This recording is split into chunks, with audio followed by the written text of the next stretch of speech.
এইভাবে দেখা হয়ে যাবে কখনো ভাবিনি। আমিও ভাবিনি। রাত জাগো অনেক? বেশ কদিন ধরে জাগতে হয়েছে। তোমার মনে পড়ে আমার হাতে শিং মাছের ঝোল তুমি খুব পছন্দ করতে? মনে পড়ে। আমাদের আবারও কখনো দেখা হবে ভাবিনি। আমিও ভাবিনি, আর দেখা হোক সেটাও চাইনি। এই জীবনে তোমার সাথে আমার সাক্ষাৎগুলো ছিল সবসময় অপ্রত্যাশিত। আজকের সাক্ষাৎটাও অপ্রত্যাশিত। এটাই নিয়তি।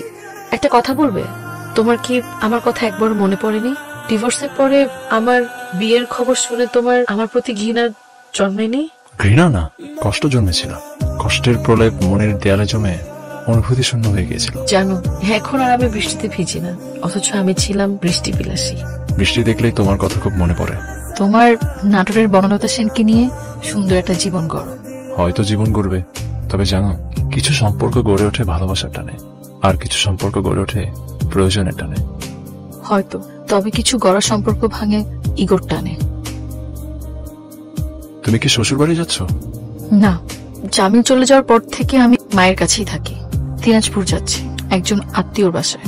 আচ্ছা, তুমি বাবুকে একটু দেখে রাখতে পারবে?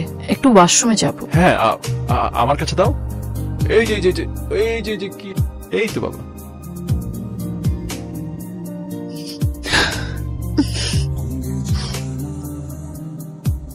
হয়তো ভুলটা আমারও ছিল রাশেদ।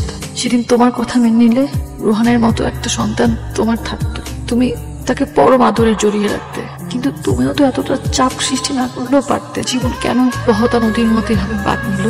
আমি তো তোমাকে সারা জীবনের জন্য ভালোবেসেছিলাম। কি হলো এটা রাশেদ? তোমার সাথে এমন এক সময় আজ দেখা হলো যখন তুমি অন্য কারো হয়ে যাচ্ছ অচিরে।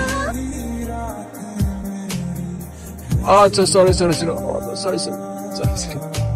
কাছে।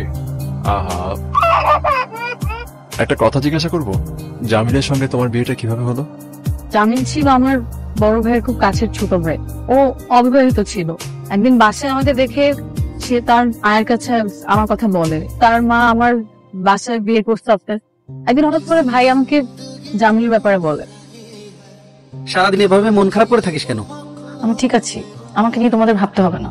তুই আমার একটা মাত্র বোন, তোকে নিয়ে ভাববো না তো কাকে নিয়ে ভাববো? শোন বোন, আমি মানছি জীবনে একটা ভুল করেছিস। এই ভুলের মাসুল কি সারা জীবন দিবি? ভুল শুধরে সামনে এগিয়ে যাওয়ার নামই তো জীবন। তোমরা কি আমাকে আমার মতো থাকতে দিবা না? দেখ, আমাদের বাবা নেই, মাটাও অসুস্থ, আর এই সংসারের চিন্তায় আমি এখন পর্যন্ত বিয়েটাও করলাম না। এখন তুই যদি এত অবুঝ হোস তাহলে হয়? আমাকে যদি তোমাদের বোঝা মনে হয় তাহলে আমি অন্য কোথাও চলে যাই। পাগল, আমি কি তাই বলেছি?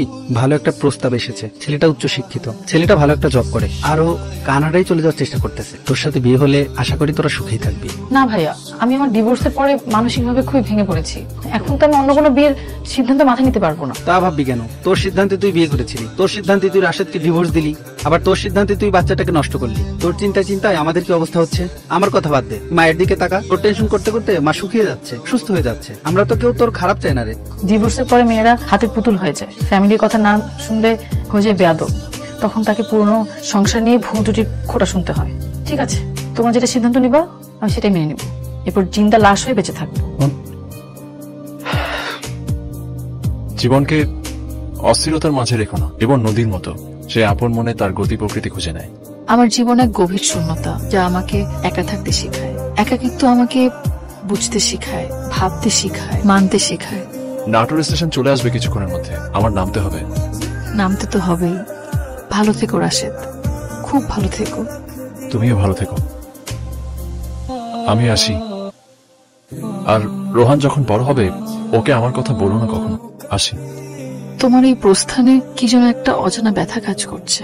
তোমাকে বলতেও পারবো না, ভুলতেও পারবো না। আমি চাই না রাশেদ তোমার সাথে আর কোনো ক্ষণে কোনো কালে দেখা হোক, তবে মনের মণিকোঠায় তুমি লুকিয়ে থাকবে আমৃত্যু।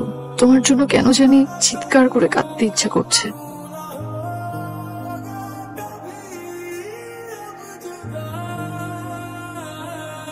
কেউ আসবে নিতে?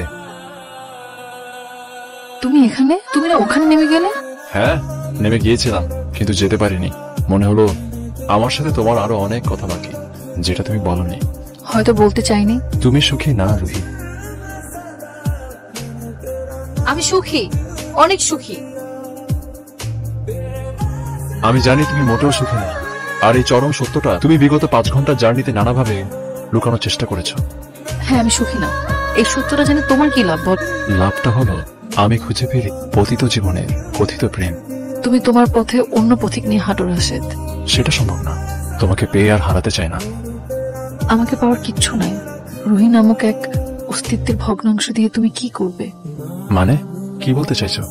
জামিলের সাথে আমার বিয়ের 1 বছরের মাথায় জামিল কানাডা থেকে ঢাকায় এসে আমাকে ডিভোর্স দিয়ে দেয়। ও আমাকে কিচ্ছু জানায়নি।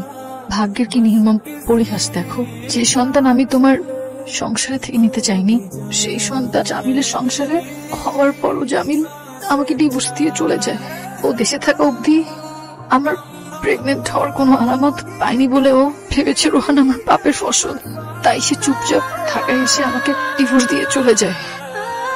আমি ভাইয়াকে এই নিয়ে বাড়াবাড়ি করতে বলিনি। এভাবে ভাঙতে ভাঙতে আমি নিঃশেষ হয়ে গেছি। একমাত্র রোহানের জন্য আমার বেঁচে থাকা।